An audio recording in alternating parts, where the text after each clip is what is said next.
This will be a tutorial on the confused medical mind. It will take a long time to really disentangle all the confusion in their mind. They want all eyes to be bad cameras.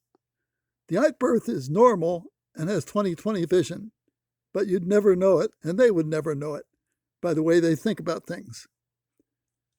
I'm not particularly angry about it, but it makes intelligent scientific conversations about the eye as a sophisticated control system virtually impossible. The eye as a camera is simplistic. No eye was ever like that. But they impose it on the data to think they have a problem. They're creating problems of understanding by not understanding the dynamic behavior of all eyes. I could talk about this separately, but let's hear what they have to say.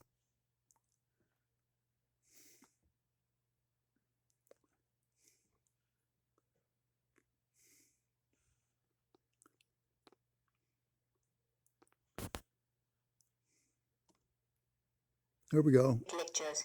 This is Dr. Amrit, and today we are discussing the causes of hypermetropia.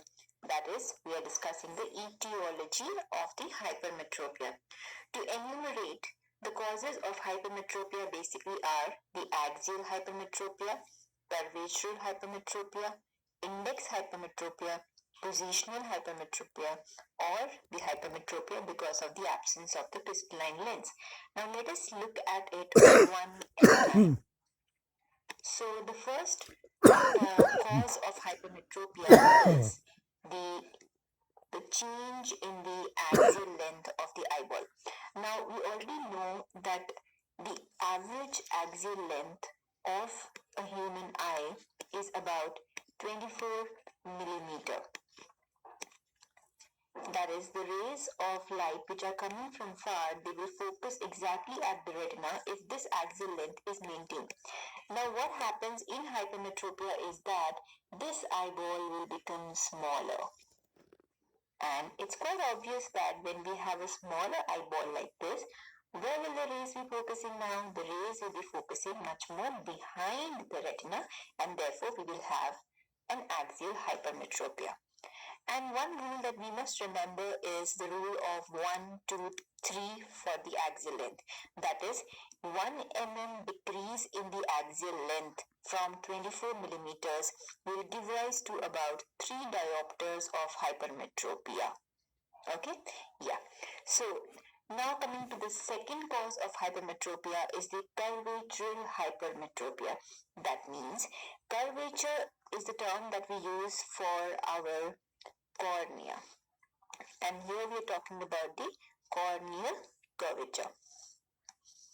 So what I mean to say is, for any reason, if this cornea becomes a little bit more flatter, instead of being convex, it has now become more flatter. Okay?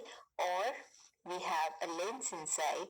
If that lens becomes more flatter, then also the rays of light will be focused behind the retina and will give rise to an hypermetropic error. 1 mm change in the radius of curvature will give rise to 6 diopters of hypermetropia. So for the axial cause of hypermetropia, we have to remember the rule of 1 is to 3. And for the curvature hypermetropia, we have to remember the rule of 1 is to 6. Alright. Next, coming to what is meant by index hypermetropia. Index hypermetropia is a term which we use basically in diabetic patients. So what happens in diabetic patients is that because of the excessive sugars which are present in the aqueous humor, more amount of glucose goes into the cortex. And as it enters into the cortex, there will be more hydration of the cortex, and therefore there will be more chances of cortical cataracts.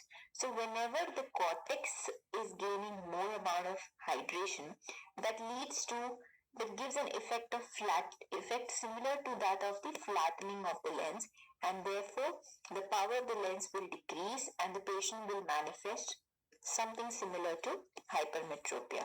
Okay, and because they develop it later, because of after getting the cataract, This is called index hypermetropia. Now there's a very similar term called index myopia, which I will be telling you later on when I discuss myopia. Okay. Next, coming to the fourth cause, which is called the positional hypermetropia. Let us see what is meant by this positional hypermetropia. Now we know that this is our normal eye, in which this is the lens. Say now, in this eye, the rays are getting focused on the retina. Now, what will happen if because of some reason this lens gets displaced over here? That is somewhat posteriorly. Tell me? Yeah. What will happen is the convergence, instead of converging from this point, it will start from here. And obviously the rays will converge behind the retina.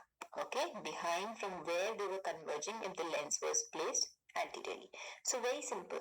If the lens is at normal position, they are focusing on the retina. If the lens goes behind, the rays also gets focused behind, and that causes the hypermetropia. So because the hypermetropia is occurring because of the change in the position of the lens, this is called positional hypermetropia.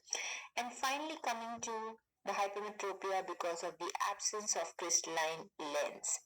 This is also very simple.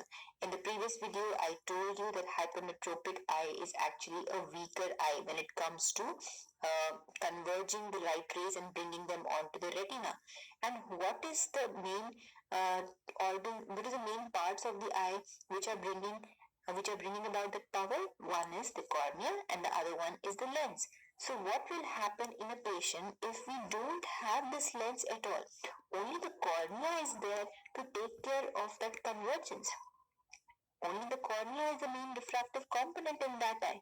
So therefore, definitely it will not be able to focus those rays of light onto the retina.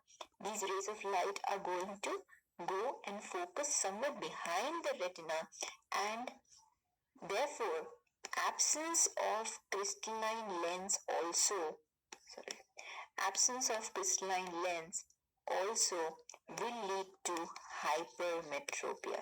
And do you know how much hypermetropia it will be?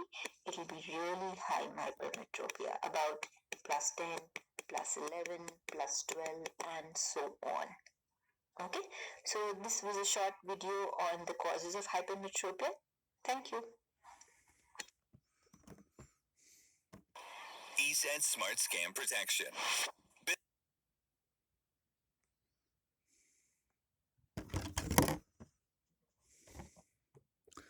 Okay,